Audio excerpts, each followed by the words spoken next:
ಇವತ್ತು ನಾನು ಹೇಳೋಕೆ ಹೊರಟಿರುವಂಥ ಇನ್ಸಿಡೆಂಟ್ ನಡೆದಿರೋದು ನಮ್ಮ ಬೆಂಗಳೂರಲ್ಲೇ. ಇನ್ನೊಂದು ಮುಖ್ಯವಾದ ಇನ್ಫಾರ್ಮೇಷನ್ ಏನು ಅಂತಂದರೆ, ಅದೇ ದಾರಿಗಳಲ್ಲಿ ನಾನು ಕೂಡ ಓಡಾಡ್ತಾ ಇದ್ದೆ. ಈ ಕಥೆನ ನನಗೆ ತುಂಬ ಮುಂಚೆನೇ ಶೇರ್ ಮಾಡ್ಕೊಂಡಿದ್ರು, ಆದರೆ ನಿಮ್ಮ ಹತ್ರ ಹೇಳೋದಕ್ಕೆ ಒಂದು ಸರಿಯಾದ ಸಮಯ ಸಿಗಬೇಕು ಅಂತ ನಾನು ಕಾಯ್ತಾ ಇದ್ದೆ. ಐ ಥಿಂಕ್ ಇವತ್ತು ಆ ಸಮಯ ಬಂದಿದೆ. ವಿಡಿಯೋ ಶುರು ಮಾಡೋದಕ್ಕಿಂತ ಮುಂಚೆ ನನಗೊಂದು 30 ಸೆಕೆಂಡ್ ಟೈಮ್ ಕೊಡಿ. ಸತತವಾಗಿ 1 ವರ್ಷದಿಂದ ನನಗೆ ತುಂಬಾ ಸಪೋರ್ಟ್ ಮಾಡ್ತಾ ಬಂದಿದ್ದೀರಾ. ಹಾಗೆ 15,000 ಸಬ್ಸ್ಕ್ರೈಬರ್ಸ್ ಕೂಡ ಕಂಪ್ಲೀಟ್ ಆಗಿದೆ. ಇದಕ್ಕೆ ನಾನು ತುಂಬಾ ಥ್ಯಾಂಕ್ಸ್ ಹೇಳ್ತೀನಿ. ಎಲ್ಲೋ ಒಂದು ಕಡೆ ಕೂತ್ಕೊಂಡು ವಿಡಿಯೋ ಮಾಡೋದನ್ನು ನೋಡಿ ಹೊರಗಡೆ ಸಿಕ್ಕಾಗ ಗುರುತಿಸಿ ಮಾತಾಡೋದು ಇದೆಯಲ್ಲ, ಅದಕ್ಕಿಂತ ದೊಡ್ಡದ್ದು ಇನ್ಯಾವುದೂ ಇಲ್ಲ. ಆ ರೀತಿ ನನಗೊಂದು 3 ಎಕ್ಸ್ಪೀರಿಯೆನ್ಸ್ ಆಗಿದೆ. ಅದು ಎಲ್ಲದಕ್ಕೂ ಕಾರಣ ಪ್ರತಿಯೊಬ್ಬ ವ್ಯೂವರ್. ಹೊಸ ಯೂಟ್ಯೂಬರ್ ಆಗಿದ್ರು ಇಷ್ಟು ಸಪೋರ್ಟ್ ಕೊಟ್ಟಿದ್ದೀರಾ. ನಂತರನೇ ಯೂಟ್ಯೂಬ್ ಮಾಡ್ತಿರುವಂಥ ಹೊಸ ಕ್ರಿಯೇಟರ್ಸ್ಗಳಿಗೆ ತುಂಬಾ ಸಪೋರ್ಟ್ ಕೊಡಿ. ನಮ್ಮ ಕನ್ನಡ ಯೂಟ್ಯೂಬ್ ಕಮ್ಯುನಿಟಿ ಕೂಡ ದೊಡ್ಡದಾಗಿ ಗ್ರೋ ಆಗಲಿ. ನನಗೆ ಒಂದು ಕುತೂಹಲ ಇದೆ, ನನ್ನ ವೀಡಿಯೋಸ್ಗಳನ್ನು ಯಾವ್ಯಾವ ಊರಿಂದ ನೋಡ್ತೀರಾ ಅನ್ನೋದು. ನಿಮ್ಮ ಊರು ಯಾವುದು ಅನ್ನೋದನ್ನು ಕಮೆಂಟ್ಸ್ ಮುಖಾಂತರ ತಿಳಿಸಿ. ಯಾವ 3 ಕಮೆಂಟ್ಸ್ಗೆ ಹೈಯೆಸ್ಟ್ ಲೈಕ್ಸ್ ಬಂದಿರುತ್ತೋ ಅವರ ಹೆಸರನ್ನು ನಾನು ಮುಂದಿನ ವೀಡಿಯೋಲಿ ತಗೊಳ್ತೀನಿ. ತಡ ಮಾಡೋದು ಬೇಡ. ಇವತ್ತಿನ ಕತೆ ತುಂಬಾ ಇಂಟ್ರೆಸ್ಟಿಂಗ್ ಆಗಿರುತ್ತೆ. ಯಾವುದೇ ಕಾರಣಕ್ಕೂ ಎಲ್ಲೂ ಸ್ಕಿಪ್ ಮಾಡದೆ ಕೊನೆವರೆಗೂ ನೋಡಿ.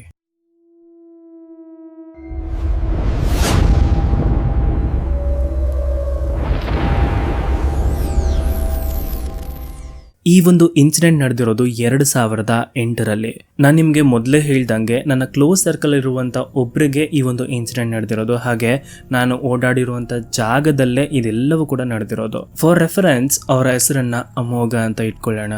ಇದೆಲ್ಲವೂ ನಡೆದಾಗ ಅಮೋಘಗೆ ವಯಸ್ಸು 16 ವರ್ಷ. ಈ 2008ರ ಸಮಯದಲ್ಲಿ ಬೆಂಗಳೂರಲ್ಲಿ ಎಲ್ಲಾ ಏರಿಯಾಗಳಲ್ಲೂ ಎಲ್ಲ ಮನೆಗೂ ಕೂಡ ಕಾವೇರಿ ನೀರಿನ ಪೈಪ್ಲೈನ್ ಇರಲಿಲ್ಲ. ಆಗ ಒಂದು ಪೂರ್ತಿ ಏರಿಯಾಗೆ ಒಂದು ಕಡೆ ಕಾವೇರಿ ಪೈಪ್ಲೈನ್ ಇರ್ತಾ ಇತ್ತು. ಪ್ರತಿಯೊಬ್ರು ಹೋಗಿ ಅಲ್ಲೇ ನೀರು ಹಿಡ್ಕೋಬೇಕಾಗಿತ್ತು. ಅಮೋಘ ಮನೆಗೆ ದೊಡ್ಡ ಮಗಳಾಗಿರ್ತಾಳೆ. ಅವಳು ಒಂದಿನ ಬಿಟ್ಟು ಒಂದಿನ ಕಾವೇರಿ ನೀರು ಏನ್ ಬರ್ತಾ ಇತ್ತೋ ಆ ನೀರನ್ನ ಹಿಡ್ಕೊಂಡ್ ಬರೋದಕ್ಕೆ ಬೆಳಗಿನ ಜಾವನೆ ಹೋಗ್ತಾ ಇದ್ಲು. ಬೆಳಕಾಗೋದ್ರೆ ನೀರ್ ಹಿಡಿಯೋದಕ್ಕೆ ತುಂಬಾ ಜನ ಸೇರ್ಕೊಬಿಡ್ತಾ ಇದ್ರು. ಆಗ ಬೇಗ ಬೇಗ ನೀರ್ ಹಿಡ್ಕೊಂಡು ಮನೆಗೆ ಹೋಗೋದಕ್ಕೆ ಆಗ್ತಾ ಇರ್ಲಿಲ್ಲ. ಕಾವೇರಿ ನೀರ್ ಬರ್ತಾ ಇದ್ದಿದ್ದು ಒಂದಿನ ಬಿಟ್ಟು ಒಂದಿನ. ಅವರು ಒಂದು 3 ರಿಂದ 4 ಗಂಟೆ ಒಳಗಡೆನೆ ಆನ್ ಮಾಡ್ಬಿಡ್ತಾ ಇದ್ರು. ಅಮೋಘ ತಡವಾದ್ರೆ ತುಂಬಾ ಜನ ಸೇರ್ಕೊಬಿಡ್ತಾರೆ ಅಂತ ಅವಳು 4 ರಿಂದ 5 ಗಂಟೆ ಒಳಗಡೆನೆ ಹೋಗಿ ಮನೆಗೆ ಬೇಕಾಗಿರುವಂತ ನೀರನ್ನ ತಗೊಂಡ್ಬಂದ್ಬಿಡ್ತಾ ಇದ್ಲು. ಅಮೋಘ ಮನೆಯಿಂದ ಡೌನ್ ರೋಡ್ಗೆ ಹೋದ್ರೆ ಆ ವಾಟರ್ ಟ್ಯಾಂಕ್ ಇತ್ತು. ಅಲ್ಲಿಂದ ಅವಳು ಸುಮಾರು 15 ರಿಂದ 20 ಬಿಂದಿಗೆ ನೀರನ್ನ ಮನೆಗೆ ತಗೊಂಡ್ಬಂದು ತುಂಬಿಸ್ತಾ ಇದ್ಲು. ಪ್ರತಿ ಸಲ ಅಷ್ಟು ಬಿಂದಿಗೆ ನೀರ್ ತಗೊಂಡ್ಬಂದ್ರು ಕೂಡ ಅವಳಿಗೇನು ತುಂಬಾ ಟಯರ್ಡ್ ಆಗ್ತಾ ಇರ್ಲಿಲ್ಲ.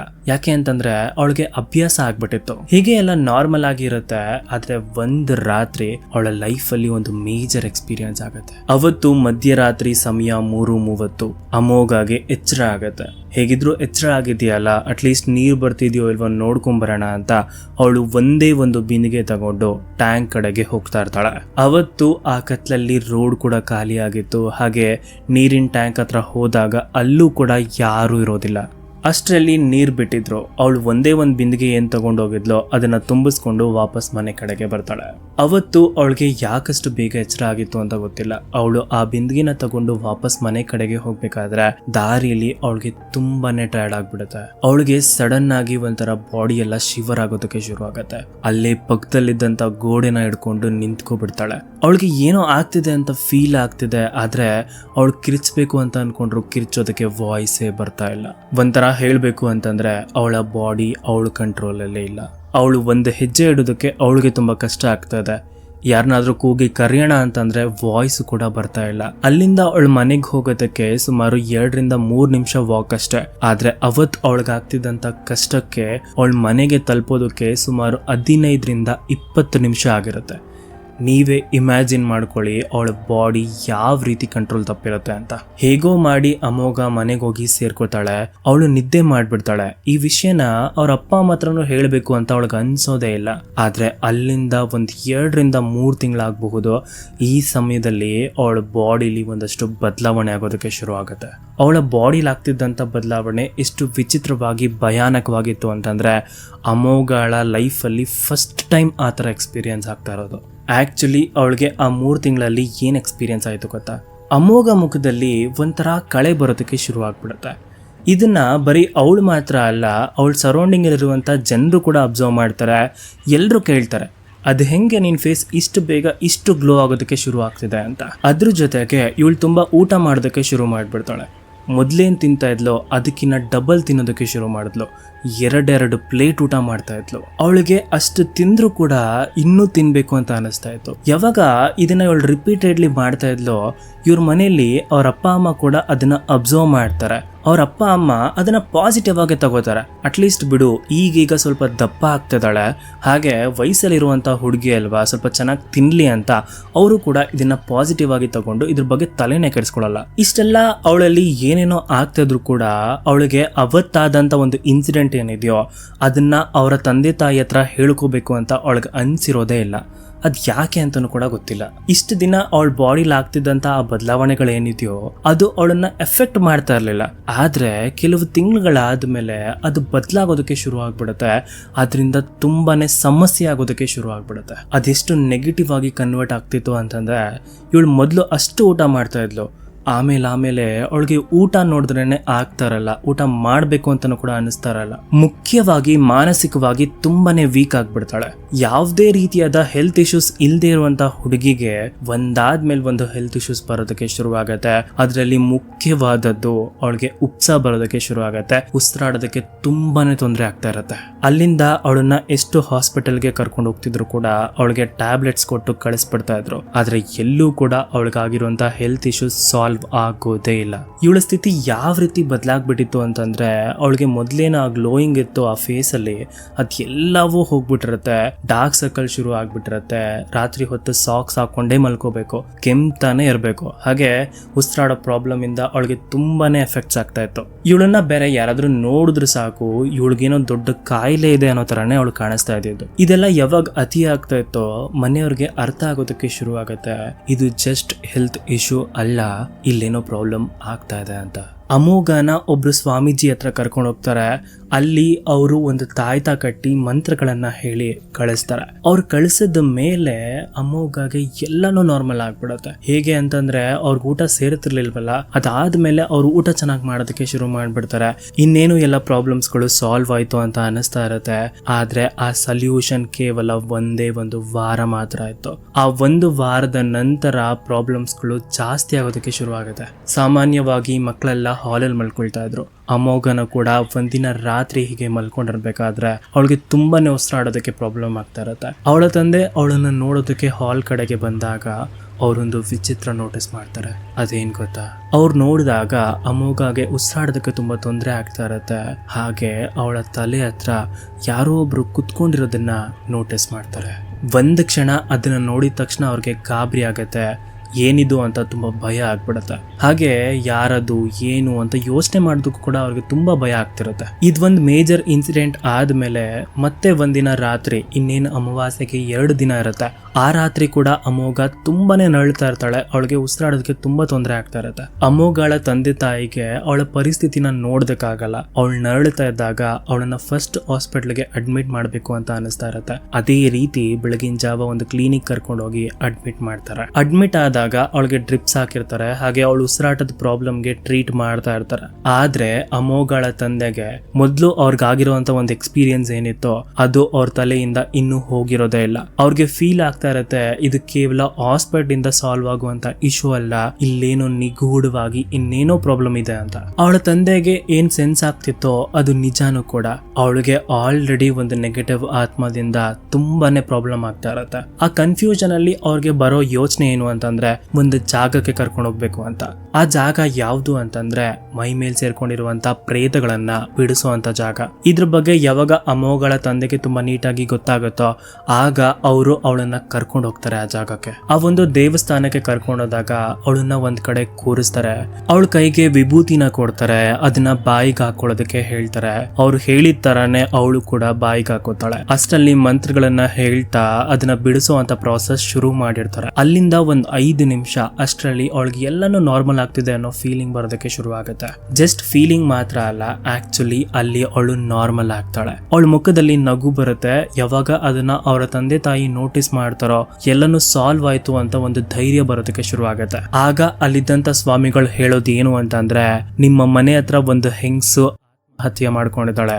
ಆ ಆತ್ಮ ಆ ದಾರಿಲಿ ಹಾದು ಹೋಗ್ಬೇಕಾದ್ರೆ ನಿಮ್ಮ ಮಗಳು ಅಲ್ಲೇ ಹೋಗಿದ್ದಾಳೆ. ಇವಳು ಯಾವಾಗ ಅಡ್ಡ ಬರ್ತಾಳೋ, ವಯಸ್ಸಿನ ಹುಡುಗಿ ಅಲ್ವಾ, ಆ ಆತ್ಮ ಇವಳನ್ನ ಸೇರ್ಕೊಂಡಿದೆ.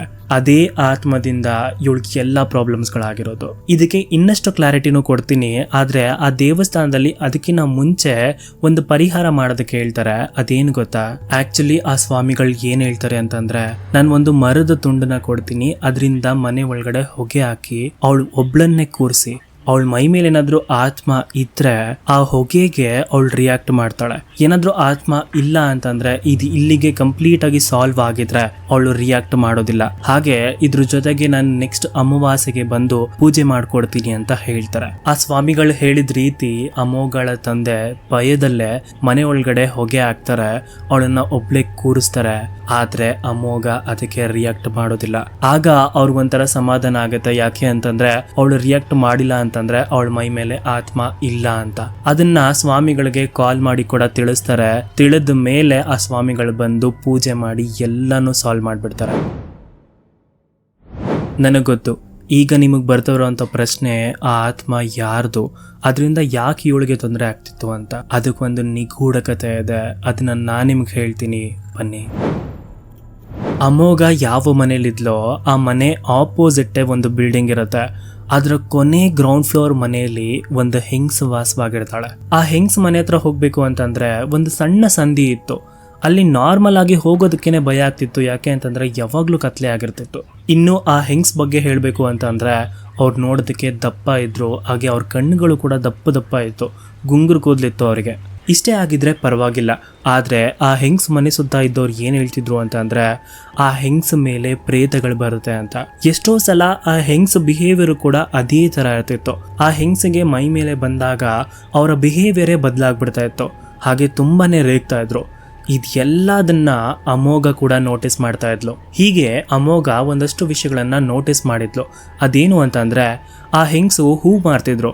ಅವ್ರು ಹೂ ಮಾರ್ಕೊಂಡು ಮನೆ ಹತ್ರ ಬರೋಷ್ಟರಲ್ಲಿ ಏನಾಗುತ್ತೆ ಅಂತ ಗೊತ್ತಿಲ್ಲ, ತುಂಬ ಟಯರ್ಡ್ ಆಗಿಬಿಡ್ತಿದ್ರು. ಅವ್ರಿಗೆ ಉಸಿರಾಡೋದಕ್ಕೂ ಕೂಡ ತುಂಬ ತೊಂದರೆ ಆಗ್ತಿತ್ತು. ಆ ಸಂಧಿ ಏನಿದೆಯೋ ಆ ಸಂಧಿ ಹತ್ರನೇ ಕುತ್ಕೊಬಿಡ್ತಾ ಇದ್ರು ಟಯರ್ಡ್ ಆಗಿ.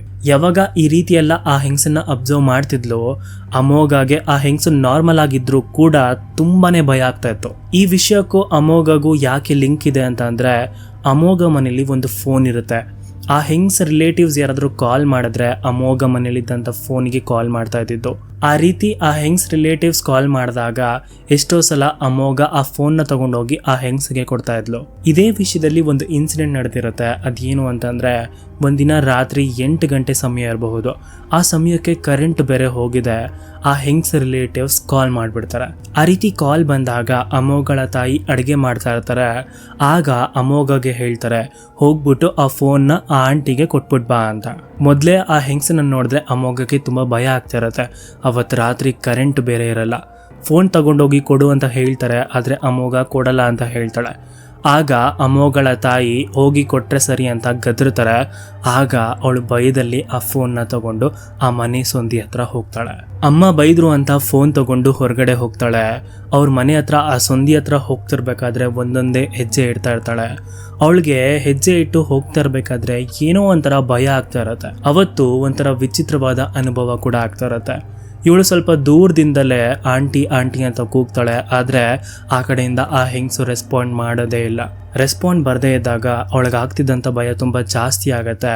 ಅವಳು ಡೋರ್ ಹತ್ರ ಹೋಗ್ತಾಳೆ. ಆ ಡೋರ್ನ ಟಚ್ ಮಾಡ್ತಾಳೆ. ಲಾಕ್ ಆಗಿದೆ ಅನ್ನೋದು ಗೊತ್ತಾಗತ್ತೆ. ಅವತ್ತು ಏನಾಗುತ್ತೆ ಅಂತ ಗೊತ್ತಿಲ್ಲ. ಅವಳಿಗೆ ತುಂಬ ಭಯ ಆಗುತ್ತೆ. ಅವಳು ಓಡೋಡಿ ಮತ್ತೆ ವಾಪಸ್ ಅವಳ ಮನೆ ಒಳಗಡೆ ಬಂದ್ಬಿಡ್ತಾಳೆ. ನನ್ನ ಪ್ರಕಾರ ಅಮೋಘಗೆ ಆ ಸೆನ್ಸ್ ಆಗ್ತಿತ್ತು ಅನ್ಸುತ್ತೆ, ಆ ಹೆಂಗ್ಸಲ್ಲಿ ಆ ಜಾಗದಲ್ಲಿ ಏನೋ ಒಂದು ಪ್ರಾಬ್ಲಮ್ ಇದೆ ಅಂತ. ಈ ವಿಷಯದಲ್ಲಿ ಇನ್ನಷ್ಟು ಕ್ಲಾರಿಟಿ ಬರೋದು ಯಾವಾಗ ಅಂತಂದರೆ, ಆ ಒಂದು ಇನ್ಸಿಡೆಂಟ್ ಆಗಿ ಕೇವಲ ಒಂದೇ ಒಂದು ವಾರ ಆಗಿರುತ್ತೆ ಅಷ್ಟೇ. ಅಷ್ಟರಲ್ಲಿ ಆ ಹೆಂಗಸು ನಿಗೂಢವಾಗಿ ಮಾಡಿಕೊಂಡು ತೀರು ಹೋಗ್ತಾರೆ. ಈ ಇನ್ಸಿಡೆಂಟ್ ಆದ್ಮೇಲೆ ಅಮೋಘ ನೀರು ಹಿಡಿಯೋದಕ್ಕೆ ಹೋಗೋದು. ಆಗ ಅವಳ ಮೈ ಮೇಲೆ ಈ ಆತ್ಮ ಬಂದು ಸೇರ್ಕೊಳ್ಳೋದು. ಇದರಲ್ಲಿ ನೀವು ಇನ್ನೊಂದು ನೋಟಿಸ್ ಮಾಡಿದ್ದೀರಾ, ಆ ಹೆಂಗಸು ಬದುಕಿದ್ದಾಗ ಅವಳಿಗೆ ಉಸಿರಾಡೋ ಪ್ರಾಬ್ಲಮ್ ಇತ್ತು. ಆ ಆತ್ಮ ಅಮೋಘ ಮೈ ಮೇಲೆ ಸೇರ್ಕೊಂಡ ಮೇಲೆ ಅಮೋಘಗೂ ಕೂಡ ಉಸಿರಾಡೋ ಪ್ರಾಬ್ಲಮ್ ಆಗ್ತಾ ಇತ್ತು. ಸೊ ಅದೇ ಆತ್ಮ ಅನ್ನೋದು ಕನ್ಫರ್ಮ್. ಇಷ್ಟು ದಿನ ನಾನು ಹೇಳ್ತಾ ಇದ್ದಂಥ ಕತೆ ಒಂದು ಕಡೆ ಆದರೆ ಈ ಕತೆನೇ ಒಂದು ಕಡೆ. ಯಾಕೆ ಅಂತಂದರೆ, ನಾನು ಯಾವ ಜಾಗದ ಬಗ್ಗೆ ಮಾತಾಡ್ತಾ ಇದ್ದೆ, ಯಾವ ರೋಡ್ ಬಗ್ಗೆ ಮಾತಾಡ್ತಾ ಇದ್ದೆ, ಆ ರೋಡಲ್ಲಿ ಆ ಜಾಗಗಳಲ್ಲಿ ನಾನು ಓಡಾಡಿದ್ದೀನಿ. ಸೊ ಈ ಕತೆನ ಹೇಳಬೇಕಾದ್ರೆ ನನಗೂ ಆ ಇಮ್ಯಾಜಿನೇಷನ್ ಬರ್ತಾ ಇತ್ತು. ಹೋಪ್ ಇವತ್ತಿನ ಕತೆ ನಿಮ್ಗೆ ತುಂಬ ಇಷ್ಟ ಆಯಿತು ಅನ್ಕೋತೀನಿ. ನಿಮ್ಗೇನಿಸ್ತು ಈ ಕತೆ ಅನ್ನೋದ್ರ ಬಗ್ಗೆ ಕಮೆಂಟ್ ಮುಖಾಂತರ ತಿಳಿಸಿ. ಹಾಗೆ ಇದೇ ರೀತಿಯಾದ ಎಕ್ಸ್ಪೀರಿಯನ್ಸ್ ನಿಮ್ಗೇನಾದರೂ ಆಗಿದ್ರೆ ನನ್ನ ಹತ್ರ ಶೇರ್ ಮಾಡ್ಕೊಳ್ಳಿ. ಡಿಸ್ಕ್ರಿಪ್ಷನಲ್ಲಿ ಇನ್ಸ್ಟಾಗ್ರಾಮ್ ಲಿಂಕ್ ಇರುತ್ತೆ, ಅಲ್ಲಿ ಬಂದು ಡೈರೆಕ್ಟಾಗಿ ಮೆಸೇಜ್ ಮಾಡಬಹುದು. ಈ ವಿಡಿಯೋನ ಇಲ್ಲಿಗೆ ಮುಗಿಸ್ತಾ ಮುಂದಿನ ನಿಗೂಢ ಕತೆ ಜೊತೆ ಸಿಗ್ತೀನಿ ಅಂತ ಹೇಳ್ತಾ ಟೇಕ್ ಕೇರ್, ಟಾಟಾ, ಬಾಯ್.